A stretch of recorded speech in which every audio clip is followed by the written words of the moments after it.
তোমার দুনিয়া। নমস্কার, আমি অনুরাধা আঁকি আবারও আপনাদের মাঝে এসে পড়েছি, মানে কত করে ঢুকে পড়েছি। হিন্দু ধর্মের প্রতি শ্রদ্ধা রেখেই বলছি, তাদের ধর্মে একটা বিধান আছে যে আপনি ভালো হিন্দু হতে চাইলে আপনাকে গোমূত্র পান করতে হবে। আসসালামু আলাইকুম প্রিয় দর্শক, আশা করি সকলেই অনেক অনেক ভালো আছেন। দর্শক, স্ক্রিনে যে বোনটিকে দেখতে পাচ্ছেন, এই বোনটি হিন্দু ধর্মের। এই বোনটি একটি গজল গেয়ে পুরো বাংলায় তোলপাড় সৃষ্টি করে দিয়েছে। হ্যাঁ দর্শক, গজলটি আপনারাও শুনলে অবাক ও হতভম্ব হয়ে যাবেন। এদিকে ডক্টর মিজানুর রহমান আজারি হুজুর হিন্দুদেরকে নিয়ে কি বললেন, বিস্তারিত থাকছে পুরো ভিডিও জুড়ে। সম্পূর্ণ ভিডিওটি দেখার জন্য সকলের কাছে বিনীতভাবে অনুরোধ রইল। তো দর্শক, শুরুতেই চলুন হিন্দু বোনটির কণ্ঠে গজলটি আমরা শুনে আসি।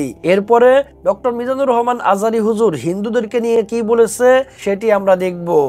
নমস্কার, আমি অনুরাধা আঁকি আবারও আপনাদের মাঝে এসে পড়েছি, মানে কত করে ঢুকে পড়েছি। ঠিক আছে, তো পানি আচ্ছা। তো আমি এখন একটা গান করব। তো আমার এই গানটা ভুল হতেই পারে, কারণ আমার গানের কোনো প্র্যাকটিস নেই। বললাম তো ঘুরতে এসেছি, তো সেখানে বসে গান করা, বুঝতেই পারছেন আপনারা। তো আমার গানে অসংখ্য ভুল হতে পারে, অবশ্যই ক্ষমা দৃষ্টিতে দেখবেন। নমস্কার। আমি পাপী অধম দয়া, তোমার দুনিয়া, তোমার কাছে যাবার মতো নেক জীবনে না। আমি পাপী অধম দয়া, তোমার দুনিয়া, তোমার কাছে যাবার মতো নেক জীবনে না। দয়াময়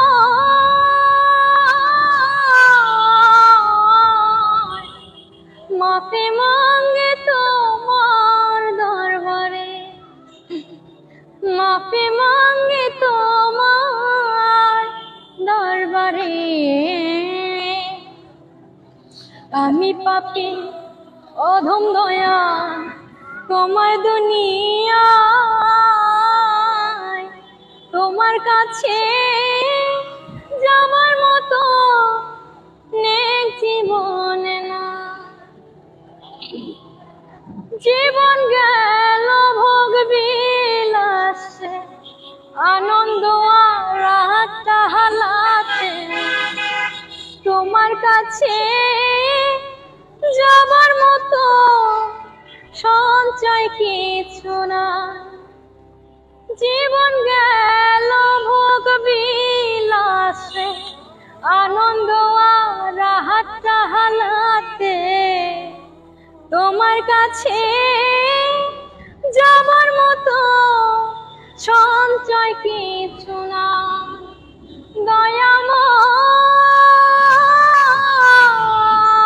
দয়াময় মাফি মাঙ্গে তোমার দরবারে, মাফি মাঙ্গে তোমার দরবারে। ক্ষমা করো দয়াল আমায়, ক্ষমা করো এ পাপের দায়। তুমি ছাড়া ক্ষমা করে আর তো কেহ না। ক্ষমা করো দয়াল আমায়, ক্ষমা করো এ পাপের দায়। তুমি ছাড়া ক্ষমা করে আর তো কেহ না।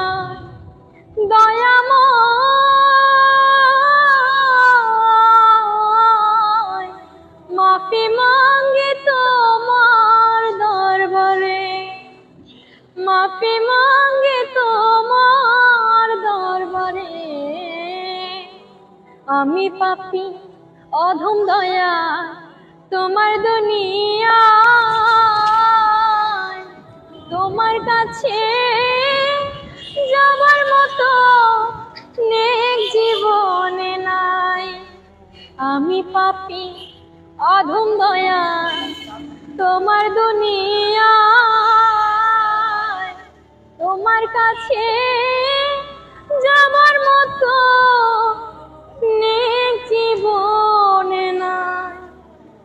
গানে জানি না কতটুকু আপনাদের মন উল্লাসিত হয়েছে। তো অবশ্যই আমার এই গানটা শুনে যদি ভালো লাগে লাইক কমেন্ট শেয়ার করবেন। তো সবাই সুস্থ থাকবেন, ভালো থাকবেন, বিদায় নিচ্ছি। আমি অনুরাধা। দর্শক, আশা করি হিন্দু বোনটির গজলটি আপনারা শুনেছেন এবং আপনাদের কাছে অবশ্যই গজলটি ভালো লেগেছে। আর ভালো লাগবে না কেন? ভালো জিনিস তো সবার কাছেই ভালো লাগবে। দর্শক, সত্যি গজলটি আমার কাছে অনেক ভালো লেগেছে। আপনাদের কাছে কেমন লেগেছে? আপনাদের মূল্যবান মন্তব্য অবশ্যই কমেন্ট সেকশনে জানিয়ে দিবেন। এবার চলুন হিন্দুদেরকে নিয়ে ডক্টর মিজানুর রহমান আজহারী হুজুর কি বলেছে সেই ভিডিওটি আমরা দেখে আসি। কিন্তু অন্য ধর্মের এরকম অনেক বিধান আছে যেটা রুচিতে নেয় না। হিন্দু ধর্মের অনেক ভাইরা আমার আলোচনা শোনে, অনেক হিন্দু আমাদের হাতে মুসলমান হয় আলহামদুলিল্লাহ। হিন্দু ধর্মের প্রতি শ্রদ্ধা রেখেই বলছি, তাদের ধর্মে একটা বিধান আছে যে আপনি ভালো হিন্দু হতে চাইলে আপনাকে গোমূত্র পান করতে হবে, মানে গরুর পেশাব পান করতে হবে। এবং অবাক করা কাণ্ড, তারা ইন্ডিয়া থেকে এটাকে রপ্তানি করে ইউরোপ আমেরিকাতেও পাঠায়।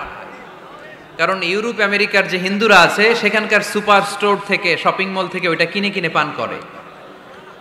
আপনারা যদি বলে এই যে 1 বোতল নিয়ে আসছি গরুর পেশাব, এটা খাইলে তোর 1 কোটি টাকা দিব, খাইবেন? আমি কমু তুই নিয়ে আইসস, তুই খা, ঠিক কিনা? কারণ আমাদের রুচিতে এটা ধরে না, ইসলাম এটা আমাদেরকে শিখায় নাই। তো ইসলামটা হচ্ছে রুচিসম্মত ধর্ম, স্বভাব সুলভ ধর্ম। তারপর হিন্দু ধর্মে ছোট বাচ্চাদেরকে পবিত্র করতে হলে, মেধাবী করতে চাইলে গোবরের স্তূপ করে ওখানে ফেলে দিতে হয়। ওই বাচ্চা ছুটে আসবে, কান্না করবে, আবার ফেলতে হবে। ওর গা গোবর দিয়া একেবারে বিউটি পার্লারিং করে তারপরে ওর গোসল করাইলে ও খুব ভালো হয়ে যাবে, এরকম আইডিওলজি তারা বিলিভ করে। তো এটা একটা প্রাণীর মল কারো গায়ে মেখে পার্লারিং করা, এটা কি আমাদের আকলে ধরে? আমাদের ধর্মে এরকম কোনো বিধান আছে? হিন্দু ভাইরা যদি থেকে থাকো, just ponder on the news, এই বিষয়গুলোর উপর একটু থিঙ্ক করো, একটু ভাবো, চিন্তা করে দেখো। ইসলাম হচ্ছে দ্বীনুল ফিতরা, স্বভাব সুলভ ধর্ম। এইখানে মনে মানে না এরকম কোন বিধান আল্লাহ দেয়। 7 নাম্বার হচ্ছে দ্বীনুল ইলম, এটা জ্ঞানের ধর্ম, জ্ঞানের উপর প্রতিষ্ঠিত। এই ধর্মের প্রথম কথা হচ্ছে পড়ো। প্রথম কথা কি? আরবিতে কি? বিসমি রাব্বিকাল্লাযী, read in the name of your Lord who has created, পড়ো তোমার প্রভুর নামে যিনি তোমায় শিখিয়েছেন। সুবহানাল্লাহ পড়েন। আর শুমুল মানে হচ্ছে শামিল করা আর কি, অল এনকম্পাসিং সোশ্যাল সিস্টেম। ইসলাম সবকিছুকে শামিল করে। আপনি এমন কোনো প্রশ্ন করতে পারবেন না যে হুজুর এটা ইসলামে আছে যা আমাকে বলতে হবে না, আমি অবশ্যই বলবো ইয়েস। আপনি কাঁথা সেলাই থেকে শুরু করে বঙ্গভবন কিভাবে চালাতে হয় ওইটাও কোরআনে আছে না নাই? রান্নাঘরে কিভাবে মাছ উল্টাতে হয় ওইটা থেকে শুরু করে মহাকাশে কিভাবে বঙ্গবন্ধু স্যাটেলাইট পাঠাতে হয় এটাও আমার কোরআনে আছে না নাই? মা ফাররাতনা ফিল কিতাবি মিন শাই, আমি তো এই কিতাবের ভেতরে কোনো কিছু বাকি রেখে দেই নাই। এখানে আছে অ্যাস্ট্রোলজির কথা, অ্যাস্ট্রোনমির কথা, এমব্রয়োলজির কথা, জুওলজির কথা, বুটানির কথা, সাইকোলজির কথা, মানব প্রয়োজনীয় যা দরকার তার সবটুকু এই কোরআনে দিয়ে দিয়েছে কে? এই কোরআনে শুরু হয়েছে বিসমিল্লাহির রহমানির রহিম দিয়ে, মানে বা দিয়ে। কি দিয়ে? বা দিয়ে। আর এই কোরআনটা শেষ হয়েছে যে সূরা দিয়ে, ওইটার নাম সূরাতুন নাস। ওই সূরার শেষ আয়াতটা এরকম, মিনাল জিন্নাতি ওয়ান নাস। তার মানে কোরআনের একেবারে শেষ হচ্ছে সিন। বার সিন মিলালে কি হয়? এবার বাসে চড়ে ঢাকা যাব, এই বাস না, এই বাস মানে যথেষ্ট, এই বাস মানে কি? এনাফ। দেখবেন খাওয়ার সময় অনেকে আমাদের পাতে তুলে দেয় অনেক কিছু। জামাই বাবাজি খেতে বসছে, শালারা দিতেছে মুরগির রান, খাসির রোস্ট। জামাইকে আর পারি না, বাস বাস বাস, শালা বাবুরা বাস আর দিস না, বলি না? তার মানে জামাইয়ের জন্য এটা বাস, প্লেটে যা আছে যথেষ্ট। আল্লাহ বুঝাতে চাইলেন এই 30 পাড়ায় যা দিয়েছি বাস যথেষ্ট, নতুন করে সমাধানের জন্য অন্য কোথাও চোখ বোলানো লাগবে না। চিল্লা এখন ঠিক কি না? সমাধান দিয়েছে আল্লাহ এই কোরআনে, সমাধান আর শামিল, অল এনকম্পাসিং সোশ্যাল সিস্টেম সব দিয়েছে, কিছু বাকি রাখে নাই। সায়েন্স থেকে শুরু করে, সমাজ বিজ্ঞান থেকে শুরু করে, গার্হস্থ্য অর্থনীতি থেকে শুরু করে, সাহিত্য থেকে শুরু করে, হিস্ট্রি থেকে শুরু করে, প্রাগৈতিহাসিক বর্ণনা থেকে শুরু করে, আমাদের যার যা দরকার তা আল্লাহর কোরআনে আছে না নাই? এজন্য সমাধান খোঁজার জন্য আমরা চোখ রাখবো কোথায়?